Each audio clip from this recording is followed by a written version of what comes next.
Hello friends, welcome to Subira study points. Friends, आज हम discuss करेंगे बहुबुद्धि का सिद्धांत, जो कि सीटेड एग्जाम में काफी ज्यादा पूछा जाता है। बुद्धि के सिद्धांतों की अगर हम बात करें तो सबसे ज्यादा जो बुद्धि का सिद्धांत पूछा जाता है वो यही सिद्धांत सीटेड एग्जाम में पूछा जाता है। तो चलिए फ्रेंड्स, शुरू करते हैं। उसके पहले अगर आप लोगों ने मेरे चैनल को सब्सक्राइब नहीं किया है तो चैनल को सब्सक्राइब कर लें, वीडियो को लाइक एंड शेयर कर दें एंड बेल आइकन प्रेस कर दें ताकि आने वाली सभी वीडियो की नोटिफिकेशन आपको मिलती रहे। चलिए फ्रेंड्स, शुरू करते हैं। बहुबुद्धि का सिद्धांत जो है, इसका प्रतिपादन हावर्ड गार्डनर ने किया 1983 ईस्वी में। इसके अलावा इन्होंने एक बुक लिखी, फ्रेम्स ऑफ माइंड, एंड इस बुक में उन्होंने बताया है कि जो बुद्धि होती है, जो हमारी बुद्धि है, वो एक कारकी ना होकर बहुकारकी है। इन्होंने बताया हमारी बुद्धि 10 बौद्धिक क्षमताओं से मिलकर बनी है। इसके अलावा इन्होंने इस सिद्धांत के अंतर्गत 3 कारकों पर बल दिया है। तो देख लेते हैं कि वो कौन कौन से 3 कारक हैं। पहला, इन्होंने बताया कि बुद्धि का स्वरूप एकाकी न होकर बहुकारकी होता है तथा प्रत्येक बुद्धि एक दूसरे से अलग होती है।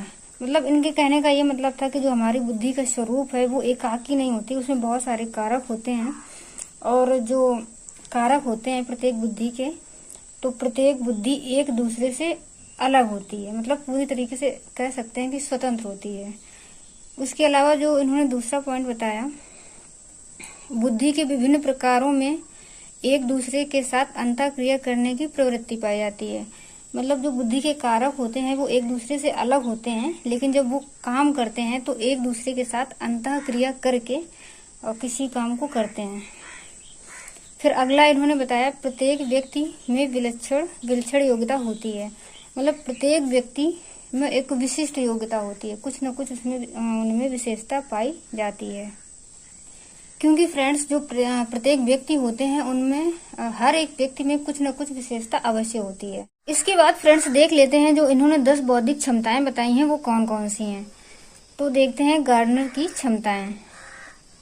इन्होंने बताया भाषाई बुद्धि एंड तार्किक गणितीय बुद्धि, संगीतिक बुद्धि, शारीरिक गतिक बुद्धि, स्थानिक बुद्धि, अंतर्वैयक्तिक बुद्धि एंड अंतर्वैयक्तिक बुद्धि, और प्रकृतिवादी बुद्धि, अस्तित्ववादी बुद्धि और आध्यात्मिक बुद्धि।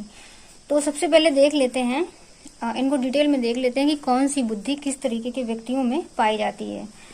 तो पहले इन्होंने जो बताई भाषाई बुद्धि।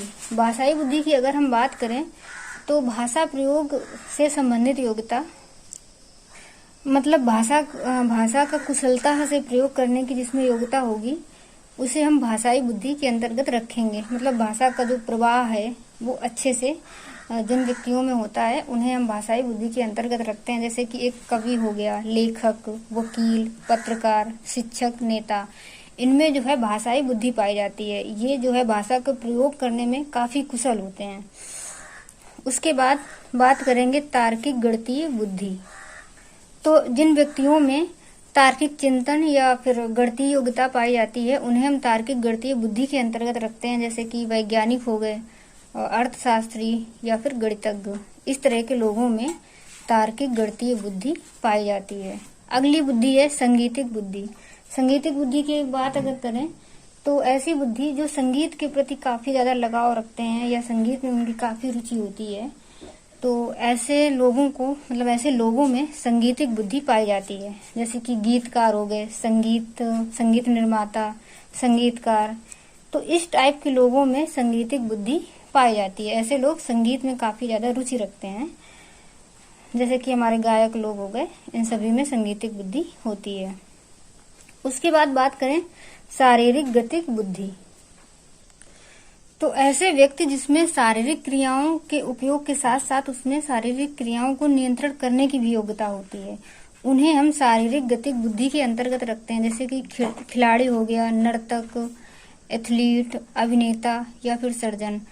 तो ये लोग जो अपने शारीरिक क्रियाओं पर मतलब शारीरिक क्रियाओं का उपयोग किस तरीके से करना है या फिर उनमें नियंत्रण किस तरीके से करना है, ऐसी जिनमें योग्यता पाई जाएगी उन्हें हम शारीरिक गतिक योग्यता कहेंगे। तो नर्तक को भी मतलब जो अपना शरीर है, जैसे डांस करते टाइम किस तरीके से नियंत्रित करना है, ऐसी योग्यता पाई जाएगी। सर्जन की भी अगर हम बात कर लें तो जैसे अगर वह ऑपरेशन वगैरह कर रहा है और अगर उसका शारीरिक नियंत्रण नहीं सही है तो फिर ऑपरेशन में कुछ गड़बड़ी वगैरह भी हो सकती है। तो इस टाइप की जो योग्यताएं हैं वो इन व्यक्तियों में पाई जाएगी। उसके बाद अगर हम बात करें स्थानिक बुद्धि, तो ये बुद्धि पाई जाती है वास्तुकार, चित्रकार, पायलट और ड्राइवर में। तो ऐसी बुद्धि उन व्यक्तियों में पाई जाती है कि जैसे उन्होंने कुछ देखा, किसी स्थान को देखा या फिर किसी चीज को देखा, तो उसी के आधार पर उसकी रचना कर लेना, उसकी रचना करने की योग्यता होना, जिसमें योग्यता होगी उसे हम स्थानिक बुद्धि के अंतर्गत रखेंगे। तो एक वास्तुकार और चित्रकार जैसे इन्होंने अगर किसी चीज को देखा तो उसका वैसे ही मतलब चित्रण कर देते हैं या उसी तरीके से बनाते हैं। और पायलट और ड्राइवर की अगर बात करें तो इनमें भी स्थानिक बुद्धि पाई जाती है, क्योंकि ये भी जैसे जिस चीज को देख लेते हैं, जिस स्थान को देखते हैं, अगर दोबारा भी उन्हें वहीं जाना हुआ तो उनके माइंड में उस चीज का चित्रण रहता है। अगर ऐसा नहीं होगा तो फिर वो दोबारा मतलब उन्हें कठिनाई होगी जाने आने में भी। तो इसलिए वस्तुकार, चित्रकार एंड पायलट और ड्राइवर में भी स्थानिक बुद्धि पाई जाती है। इसके अलावा अंतरिक्ष यात्रियों में भी स्थानिक बुद्धि होती है। फिर आगे बात करें अंतर्वैयक्तिक बुद्धि, तो जो लोग दूसरों की भावनाओं को समझते हैं या फिर सामाजिक क्रियाएं करते हैं, इस तरह के लोगों में अंतर्वैयक्तिक बुद्धि होती है। जैसे कि सामाजिक कार्यकर्ता हो गए, प्रबंधक, परामर्शदाता या फिर एक शिक्षक। तो ये लोग दूसरों की भावनाओं को समझते हैं। एक शिक्षक भी जो होता है वो दूसरों की भावनाओं को समझता है, मतलब जब वो पढ़ा रहा होता है तो बच्चों की भावनाओं को समझता है, उनकी स्थिति और परिस्थिति को समझता है, तभी वो एक बच्चे को अच्छे से पढ़ा पाता है। उसके बाद अगर बात करें अंतःवैयक्तिक बुद्धि, तो अंतःवैयक्तिक में होता है कि स्वयं को समझना या फिर स्वयं के विचारों को जानने समझने की योग्यता। इस तरीके की जिसमें बुद्धि होगी उसे हम अंतःवैयक्तिक कहेंगे, जैसे कि मनोवैज्ञानिक हो गए या फिर आध्यात्मिक गुरु। अगली है प्रकृतिवादी बुद्धि। इसकी अगर बात करें तो ऐसे लोग जो प्रकृति के मतलब प्रकृति प्रेमी होते हैं, मतलब प्राकृतिक चीजों को काफी ज्यादा महत्व देते हैं, उनसे काफी उन्हें लगाव होता है। ऐसे लोगों में प्रकृति बुद्धि पाई जाती है। जैसे कि प्रकृति प्रेमी हो गए, किसान, पर्यटक, जीव वैज्ञानिक और वनस्पति वैज्ञानिक। इस तरह के लोगों में प्रकृतिवादी बुद्धि पाई जाती है। उसके बाद अगला है अस्तित्ववादी बुद्धि।